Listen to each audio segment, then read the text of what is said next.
Hello guys! Welcome to Rayton Gold. Ayan guys, ang Rayton Gold ay matatagpuan po sa Muscat o Manrowi, Matrasuk.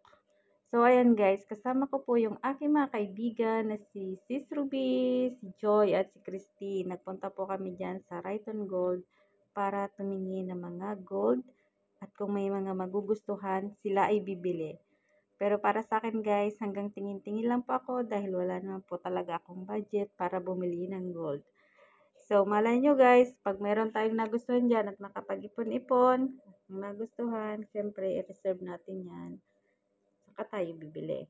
So, ayun nga guys, andyan sila. Si Joy at si Christine, pumasok po sila sa loob dahil yung isa kaibigan ko, siya po talaga yung balak na bumili ng gold. So, sinamahan lang po talaga namin siya dyan. So, kami naman, ako sa part ko, ayan, binibidyo-video ko po siya para naman makita natin yung mga quality at mga kagagandahan ng mga gold. Ayan, guys. So, ayan guys, oh, mga ano yan, diamonds. Diamonds necklace, kompleto yan guys. Mayroong earrings, may bracelet, hanggang anklet. So, ayan nga guys, binibidyo-video natin siya para makita nyo ang ganda ng mga alahas na yan. So, napaka-high, ano siya guys, high quality. Napaka-mamahal yan. Ang mamahal niyan guys. So, wala tayong budget para dyan. Siguro kung magkaroon man ako ng budget, hindi ko talaga afford. Hanggang sa mga maliliit lang ako na grams. So, ayun na nga guys. Nandiyan na po yung ating mga tinitingnan ng mga gold. Wow, yan guys. So, ang ganda-ganda para mga pang prinsesa.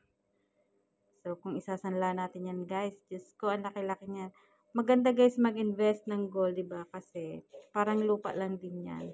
Habang tumatagal, tumataas yung kanyang value. So, walang masama mag-invest ng gold guys. Huwag tayo mag-invest sa mga jowa nyo. Mag-invest kayo sa sarili nyo. Para sa future, para sa mga anak nyo. Ang gold po ay magandang investment. So, ayan guys, tingnan nyo naman. Wow, ang gaganda, diba? Pera na lang talaga ang wala. So, ayan guys, sana nagustuhan nyo.